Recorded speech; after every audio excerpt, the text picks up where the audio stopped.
नेताजी, सबसे पहले तो आप अपना परिचय दें और उसके बाद किन नीतियों पर, किन मुद्दों पर समाजवादी पार्टी के लिए वोट मांग रहे हैं? मेरा नाम अमित कुमार त्रिपाठी है। मैं समाजवादी पार्टी की सरकार जो पूर्व में 2012 से 17 के बीच में माननीय अखिलेश यादव जी के द्वारा रही, उसमें विकास के मुद्दे पर हम चुनाव लड़ेंगे। श्याम सुंदर भारती जी हमारे एक बड़े सरस और ईमानदार प्रत्याशी हैं, जिनके ईमानदारी पर कोई भी उंगली नहीं उठा सकता। हम लोग उनके पूर्व के कार्यकाल, जो भी हमारे श्याम सुंदर भारती जी के द्वारा पूर्व विधायक के कार्यकाल में विकास कार्य कराए गए, उन पर, अखिलेश यादव जी की नीतियों पर जनता के बीच में हम लोग जा करके एक एक घर डोर टू डोर वोट मांगने का काम कर रहे हैं। क्या मुद्दे हैं आपके? जनता से क्या कहते हैं, किन मुद्दों पर वोट मांग रहे हैं? उत्तर प्रदेश की जनता को 2017 से 22 तक के बीच में जिस तरह से भारतीय जनता पार्टी ने छलावा किया, हम लोगों को, युवाओं को रोजगार न देकर, ये दुर्भाग्य की बात है कि देश का प्रधानमंत्री लाल किले से खड़ा होकर कहता है कि आप युवा हैं, पकौड़े बेचे।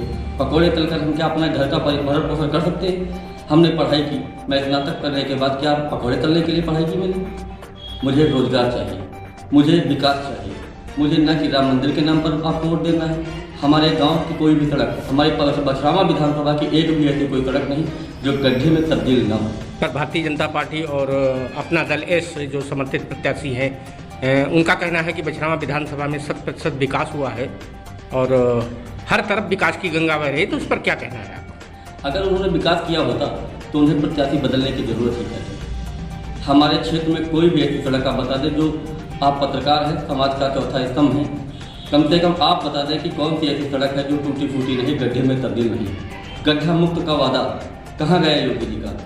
जिस तरह से किसानों को लाठियाँ मारी जा रही खाद बीज के नाम पर, नहरों में पानी नहीं आ रहा है, कि किसानों की फसलें सूख रही हैं, गेहूं की फसल नष्ट हो रही है, हम लोग केवल छुट्टा आवारा जानवरों से परेशान हैं।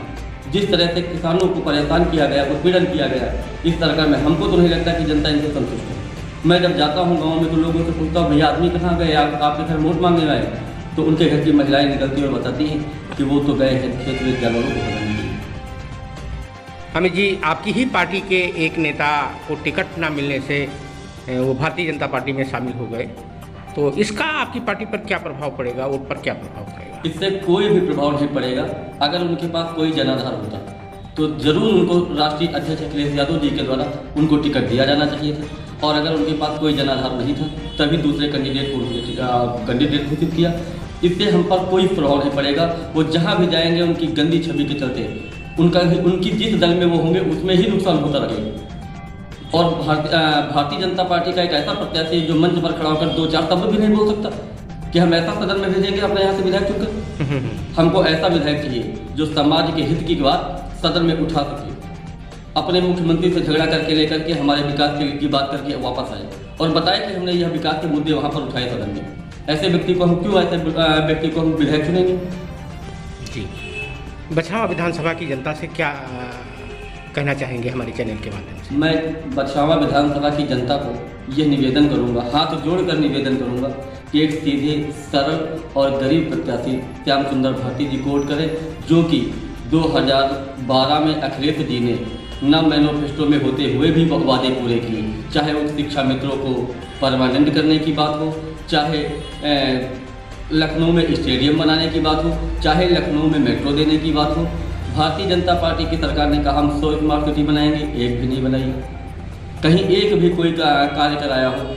उन्होंने कहा हम बुलेट ट्रेन चलाएंगे, बुलेट ट्रेन का तो नाम ही नहीं अभी तक कहीं आ रहा। इस ड्रीम प्रोजेक्ट, प्रधानमंत्री के ड्रीम प्रोजेक्ट की कहीं बात ही नहीं हो रही, सिर्फ बात हो रही हिंदू मुस्लिम पर, धारा 370 पर, राम मंदिर पर। ऐसे मुद्दे क्यों लाते हैं? केवल जनता को भटकाने के लिए, गुमराह करने के लिए।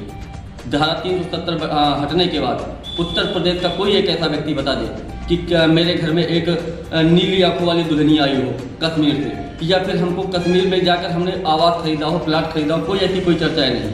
पूरे हिंदुस्तान में एक भी व्यक्ति वहाँ पर निवेश करने क्यों नहीं गया? तो भारतीय जनता पार्टी सिर्फ गुमराह कर सकती है। अमित जी, हमारे चैनल के साथ बातचीत करने के लिए बहुत बहुत धन्यवाद जी। और क्या कहना चाहेंगे अमित जी? हम बछरावा की जनता से हाथ जोड़कर निवेदन करना चाहेंगे कि वो श्याम सुंदर भारती जी को अपना बहुमत से विधायक बनाकर और उनको एक सीधा सरल शालीन व्यक्ति समझते हुए उनको वोट करें, पूरे बहुमत से उनको जिताएं, भारी मतों से जिताएं। अब की बार हम 40,000 से ज़्यादा मतों से श्याम सुंदर भारती को जिताकर सदन में भेजने का काम करेंगे और पूरे बछरावा की जनता से निवेदन करेंगे कि वो लोग श्याम सुंदर भारती जी वोट करें। इस क्षेत्र का चहुमुखी विकास होगा। जब चाहेंगे रास्ते में रोक कर कुछ विधायक से आप बात कर सकते हैं, कोई डरने की जरूरत नहीं, सीधे वाला व्यक्ति है, हर व्यक्ति से मिलते रहते हैं, क्षेत्र में सक्रिय रहते हैं। जब चाहेंगे हम बात कर सकते हैं। ऐसे ही विधायक को चुनें, अपना नेता चुनें, अपना बेटा चुनें। Thank you.